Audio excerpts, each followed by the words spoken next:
Halo teman-teman, selamat datang di channel ini, channel yang akan selalu mengulik berbagai tema seputar politik, ekonomi, dan budaya yang membentuk wajah Indonesia kita. Pada episode kali ini, kita akan mengulas sebuah buku yang tak lepas dari kontroversi dan perdebatan hangat di kalangan publik, yaitu Paradoks Indonesia 2022, karya Prabowo Subianto, yang saat ini menjabat sebagai Presiden Republik Indonesia ke-8.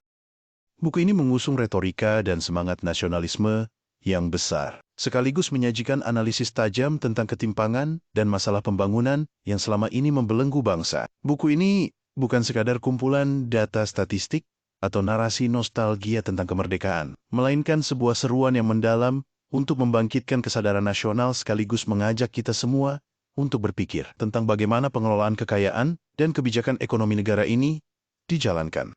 Prabowo menyampaikan pandangannya mengenai paradoks Indonesia yang mencakup berbagai permasalahan, mulai dari keluarnya kekayaan nasional ke luar negeri, dominasi oligarki, hingga lemahnya kedaulatan ekonomi dan politik. Namun, di balik semangat dan retorikanya, terdapat beberapa hal yang patut kita telaah secara kritis, terutama dari segi keberpihakan data, metode analisa, dan kelengkapan solusi yang ditawarkan.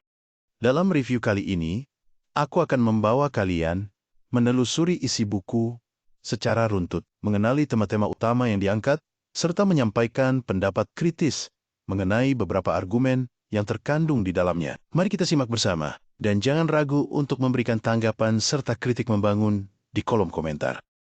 Buku Paradoks Indonesia 2022 dibuka dengan seruan kebangkitan nasional. Prabowo Subianto mengajak pembaca untuk membuka mata terhadap paradoks yang telah menyelimuti tanah air kita sejak lama. Di sini, terdapat pemaparan tentang dua realitas yang tampak bertolak belakang. Di satu sisi, Indonesia kaya akan sumber daya alam dan manusia, sedangkan di sisi lain, mayoritas rakyat masih hidup dalam kemiskinan dan ketidakadilan ekonomi. Dalam bab awal, penulis menekankan pentingnya kesadaran nasional sebagai modal utama perjuangan. Menurut Prabowo, suatu bangsa harus bangkit dengan pemahaman mendalam atas sejarah, nilai dan potensi yang dimilikinya. Prabowo menyuarakan bahwa idealisme para pendiri bangsa harus tetap menjadi acuan bahkan dalam kondisi ketika sistem ekonomi dan politik kita telah tersimpang. Kutipan yang cukup menginspirasi muncul ketika ia menyatakan, kesadaran adalah modal utama perjuangan yang menjadi dasar untuk meraih Indonesia yang sejahtera dan dihormati di mata dunia. Selanjutnya, buku ini dibagi menjadi beberapa fondasi pembangunan. Fondasi pertama mengangkat tema ekonomi untuk rakyat Indonesia. Di sini, Prabowo memaparkan data dan argumen tentang bagaimana aliran kekayaan nasional seringkali justru mengalir ke luar negeri. Ia menyoroti fenomena net outflow of national wealth, yang dinilai sebagai penyebab utama gagalnya transformasi ekonomi Indonesia menuju status negara maju. Data-data yang dikemukakan pun cukup mencengangkan. Misalnya, adanya kebocoran nilai ekspor yang hilang hingga puluhan triliun rupiah setiap tahun.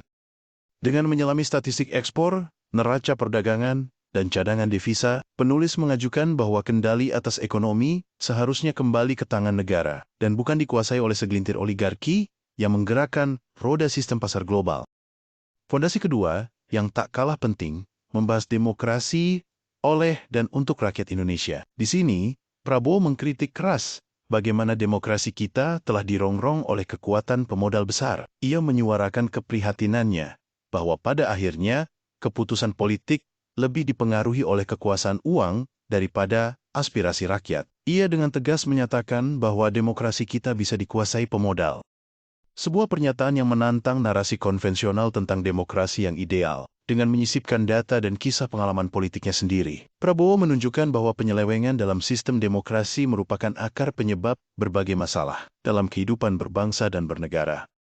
Selain kedua fondasi utama tersebut, buku ini juga menawarkan solusi melalui visi masa depan Indonesia yang disebut sebagai menunaikan janji kemerdekaan.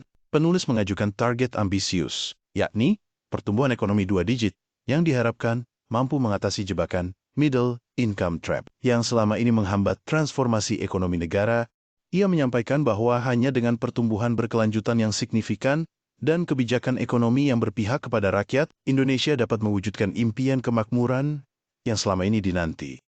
Di balik semua paparan data dan argumentasi tersebut, ada pula sentuhan personal dan pengalaman politik penulis yang diwarnai oleh perjalanan kariernya, mulai dari militer hingga dunia politik. Hal ini memberikan nuansa autentik, meski terkadang terasa berat sebelah karena lebih menonjolkan sudut pandang retoris dan patriotik.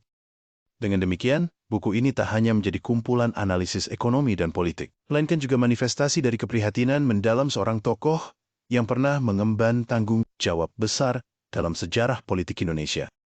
Pertama-tama, mari kita bahas sisi positif dari buku ini. Tak dapat dipungkiri bahwa Prabowo Subianto berhasil menyampaikan semangat patriotik yang menggelora. Setiap halaman seolah berteriak untuk membangkitkan kesadaran nasional dan menyalakan api perjuangan.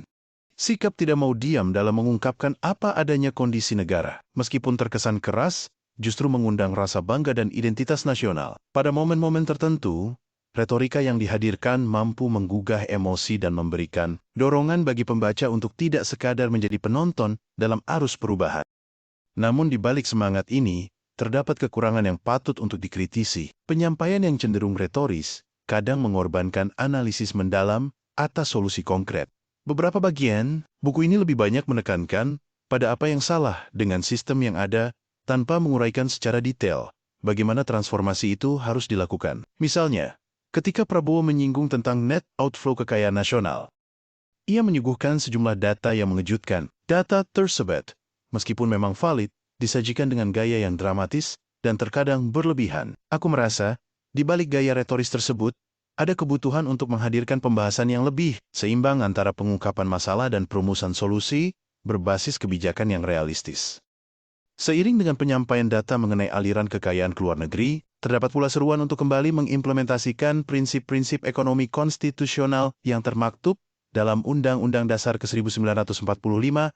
Di sini, Prabowo menyatakan dengan tegas bahwa kita seharusnya tidak membiarkan kekayaan bangsa dipakai untuk memperkaya orang asing atau segelintir elit tertentu. Kritiknya sangat tajam ketika ia mengaitkan kegagalan ekonomi dengan lemahnya implementasi Pasal 33 Undang-Undang Dasar ke-1945.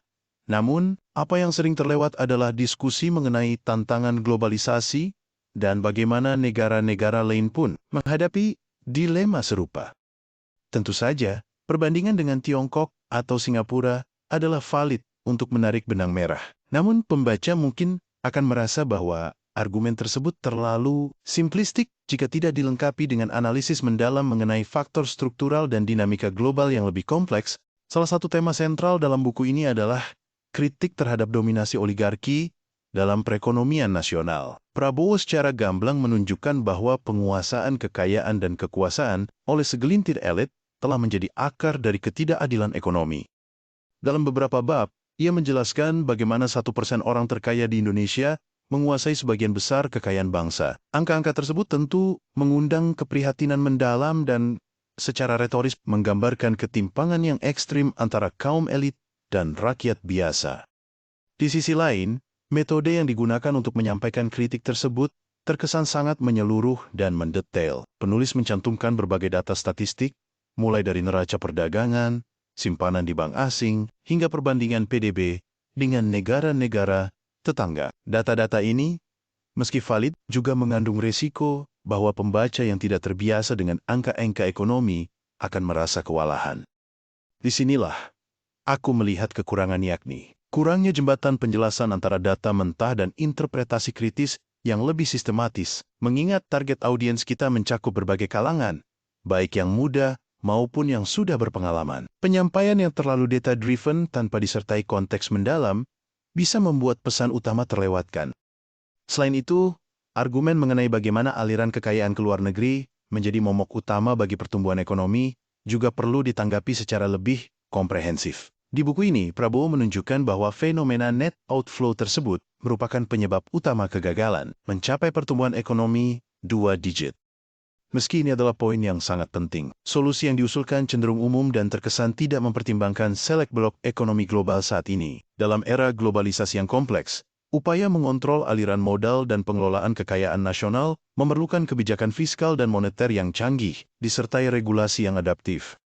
Solusi sederhana berupa turun tangan oleh negara sebagai pelopor ekonomi mungkin tidak cukup untuk mengatasi masalah struktural tersebut, tanpa ada sinkronisasi yang mendalam dengan kebijakan global dan dinamika pasar internasional. Pada bagian selanjutnya, buku ini berfokus pada kritik terhadap sistem demokrasi kita yang menurut Prabowo telah dikongkong oleh para pemodal besar. Di bab-bab tertentu, sang penulis menyampaikan kekhawatirannya bahwa demokrasi Indonesia telah menyimpang dari cita-cita asalnya, yakni menjadi sistem yang mewakili kepentingan rakyat semata. Ia berargumen bahwa banyak keputusan politik pada akhirnya diambil berdasarkan pertimbangan finansial dan kepentingan segelintir elit, bukan atas dasar aspirasi rakyat yang sejati. Hal ini tentunya menjadi topik yang menarik untuk didiskusikan, karena banyak juga pengamat yang berpendapat serupa bahwa praktik demokrasi di Indonesia kerap kali diwarnai oleh politik uang, suap, dan ketidaktransparan. Namun, apa yang aku tanggapi adalah caranya menyusun argumen ini yang cenderung hitam putih. Dalam kenyataannya, politik Indonesia memiliki kompleksitas tersendiri dengan berbagai dinamika yang saling bertautan. Retorika tentang demokrasi dikuasai pemodal memang berhasil menciptakan gelombang diskusi. Pembaca bisa jadi merasa bahwa buku ini mengabaikan berbagai upaya reformasi dan keterlibatan masyarakat dalam sistem demokrasi yang sedang berjalan. Pada titik ini, aku mengajak kalian semua untuk merenung. Apakah mungkin suatu sistem demokrasi yang ada saat ini sepenuhnya disalahkan hanya karena adanya pengaruh uang? Sejatinya, setiap sistem politik memiliki kelemahan, dan tantangan globalisasi juga turut mempengaruhi bentuk serta implementasi demokrasi di hampir seluruh negara. Kritik Prabowo tentang demokrasi yang dikuasai pemodal memang penting sebagai alarm, namun perlu pula ditimbang dengan prestasi dan dinamika positif yang terjadi di tingkat lokal maupun nasional. Diskursus seperti ini sebaiknya membuka ruang perdebatan yang konstruktif daripada terhadap sistem. Kritik tajam mengenai penguasaan oligarki dan dominasi pemodal besar dalam dunia politik menjadi bahan refleksi bagi siapa saja yang peduli akan keadilan sosial. Namun, tidak dapat dipungkiri pula, ada beberapa kelemahan yang perlu kita kritisi. Pendekatan retoris yang terlalu emosional, gaya penulisan yang terlalu berlebihan dapat mengaburkan analisis kritis dan membuat argumentasi terkesan simplistis. Kurangnya pembahasan teknis tentang solusi, walaupun visi untuk mencapai pertumbuhan ekonomi 2 digit sangat ambisius. Solusi praktis yang ditawarkan belum tersusun secara sistematis. Kekurangan narasi analitik, data yang disajikan seringkali terputus dari diskursus analitik yang mendalam mengenai penyebab struktural dan kebijakan yang harus diambil. Melalui review ini, aku harap kita semua dapat mengambil hikmah dan inspirasi untuk terus mencari kebenaran serta mendukung upaya usaha perbaikan di segala lini kehidupan bangsa. Tidak cukup hanya dengan membakar semangat nasionalisme. Kita juga harus cerdas dan kritis dalam menyusun strategi menuju Indonesia yang sejati negara yang tidak hanya kaya secara sumber daya alam, tetapi juga kaya akan keadilan, kesejahteraan, dan kebebasan. Teman-teman, setelah mendalami Paradoks Indonesia 2022, bagaimana pendapat kalian? Apakah kalian juga merasakan paradoks antara semangat kemerdekaan dan realitas ketidakadilan ekonomi yang begitu mencolok? Ataukah ada aspek lain yang kalian anggap lebih menonjol, seperti peran media atau dinamika politik lokal yang menghambat perubahan? Aku mengajak kalian untuk bisa berdiskusi bersama secara konstruktif. Bagikan pendapat kalian di kolom komentar, dan jangan lupa untuk like serta subscribe agar kita bisa terus membuka ruang diskusi yang kritis dan mendalam tentang masa depan bangsa ini. Setiap sudut pandang yang muncul sangat berharga, baik dari generasi muda yang penuh semangat maupun dari mereka yang telah berpengalaman menjalani lika-liku kehidupan politik dan ekonomi di Indonesia. Buku ini, meski penuh dengan retorika dan data yang mengejutkan, sebaiknya kita jadikan sebagai salah satu bahan pembelajaran dan refleksi bersama. Kebangkitan bangsa memang memerlukan seruan yang keras. Namun dalam setiap seruan, terdapat harapan untuk membangun sistem yang lebih inklusif, adil, dan berkelanjutan. Mari kita jadikan momentum ini sebagai titik awal untuk menuntut dan mendorong perubahan nyata. Kita, sebagai bangsa, memiliki potensi luar biasa baik dari segi sumber daya alam maupun kekuatan intelektual.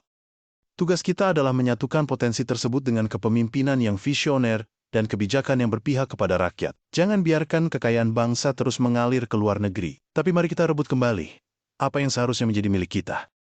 Di akhir video ini, aku ingin ingatkan bahwa setiap kritik yang aku sampaikan adalah bentuk kecintaan terhadap tanah air. Kritik itu bukan untuk menjatuhkan, tetapi untuk membangun. Semoga dengan memahami apa yang tertulis dalam buku Paradoks Indonesia 2022, kita semua bisa menjadi lebih kritis, lebih peka, dan lebih siap menghadapi tantangan demi Indonesia yang lebih baik. Terima kasih sudah menonton dan mendengarkan ulasan ini. Sampai jumpa di video berikutnya dan teruslah berkontribusi serta kritis terhadap keadaan bangsa ini.